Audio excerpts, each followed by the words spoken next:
I'm Kyle Racki, CEO of Proposify, and I've been running a business for the past 15 plus years since I was 24, and Proposify for the last 10 years. And so what I like to do is just share some of the lessons that I learned across product, marketing, sales, everything that I've learned running a business. I actually like being sold to. Not a lot of people do, but I always enjoy like getting a cold call, and I'll usually engage with whoever's cold calling me just to kind of see how they do it. I went through a buying experience recently where I was buying a new product analytics software and signed up for a whole bunch of demos with different providers. There was really about 4 or 5 calls that stood out to me in terms of there was the good, the bad, and the ugly, right? So one of them, I was actually really excited about the product itself. I'd known about them for a long time before I was really in market. And I was so disappointed by the call because the sales rep, basically I said, look, I want to switch providers. Our current provider, the product's not that good and they're charging us like way too much money. We're coming up to our renewal deadline, and I want to explore some other options. So she basically said, well, we're about the same price. And I was like, oh, okay, well, that's not great. But, well, maybe I could see the product. And she was like, oh, well, I don't have my sales engineer here today, so let's book something for next week. And it was just like, oh, okay, well, we had a call now, right? I didn't end up going with them. And in fact, later on, I think her manager kind of saw that email and was like trying to get a call booked with me again. I think like she knew that the rep didn't do a great job. So I use that as an example of just how much the rep can make or break your buying decision. Like think about how much money we put into our marketing and our social media and content and ads and everything else to get people interested. But then when they finally get on that call, if you're not able to show them the product, speak to it, or address their pain, that's the other thing, is that this particular sales rep asked me what I was interested in.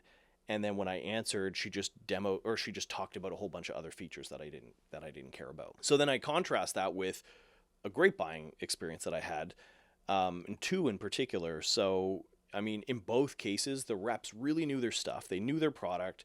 They were able to demo on the first call. So it's okay, even if you're going to demo, you're going to follow up for a more tailored demo. Maybe you're going to bring a sales engineer on, that kind of thing. We do this here at Proposify is like we always bring up the product on the first call because most times people just want to see it. They want to see the basics, how it works. And the follow-up from there is, there might be a few specific features they're interested in, or they want to know more about how integrations or something more complex works. Okay, that we're going to schedule for a separate call.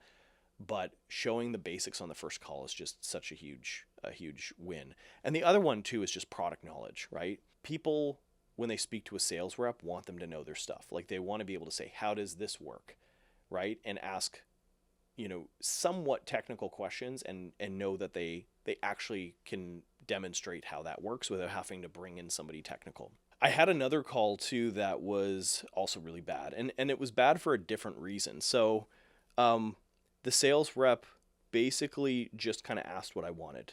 And I said, well, these are the things that I'm interested in. And he wasn't leading the call. And so I think this is a really great tactical takeaway for folks who sell is like, you want to be the person leading. I remember in the book, Pitch Anything by Oren Klaff, one of my favorite sales books, he talks about local star power. So it's like, when you go to a restaurant, you have a great server and they really just like take command and guide you, like show you, these are the best things on the menu. I think for that meal, you're going to want to pair it with this wine, right? They have local star power in that unique context. And sales reps really need to be the same way. They need to be the one sort of guiding the buyer by the hand, because ultimately that's what selling is. It's helping people buy. The other thing with that, the call where the rep wasn't actually leading me, was also really low energy, right? Like there was a lot of awkward silences, and don't always be afraid of silences. Like silence can be good on a sales call, especially when you're asking a question and waiting for the buyer to answer. You want to be able to embrace awkward silences, but if it's just like pulling teeth to get the rep to talk, then that's not a good idea. So you want to have, you want to be excited about your own product. If the sales rep isn't excited about their product, why should the buyer be? And I always think of selling as basically being like, I can get most people to watch a movie that I really care passionately about because I'm just so thrilled with it that the way that I describe it, people are like, oh my God, I'm going to go watch that movie because I just rant about it. And I think that sometimes we shy away from being that excited about our product or service because we're like, oh, I don't want to be too salesy. But it's like, but you would be salesy about a movie that you wanted someone to check out, or a band or a musician that you want someone to check out. It's actually okay to be really excited about your product if you think that it can help the person. I mean, one of the most important rep activities when selling is just doing a bit of prep for each call. So knowing who you're speaking to, knowing where they sit within the organization, just knowing what the business does, like, you know, what kind of product or service do they sell, can go a long way. Because you always feel that if you get on a call with a rep and it's like they're just looking at you for the first time and they're like, tell me about yourself. What do you do? It's not time well spent. You want to be able to maximize that sales call by basically being like, okay, here's what I understand, your context. What particular problem are you trying to solve today, or what brings you in? So spend the time before each call doing just 5 minutes of research. And then there's the follow through, right? So every great sales call should end with another call booked on the calendar, and it should end with, you know, a mutual action plan, right? Like, here are the things I'm going to get you, here's the things I need from you, and you know, we're going to talk next Tuesday about it. Nothing can kill a deal faster than just having a rep not follow through with the stuff that they discuss. So if you say, hey, I'm going to follow up with a case study that I'm going to send you, you know, do it within the next 24 hours. And, you know, buyers are always going to look at the sales experience they have with the rep and say, is this what I should expect from if I choose to work with you?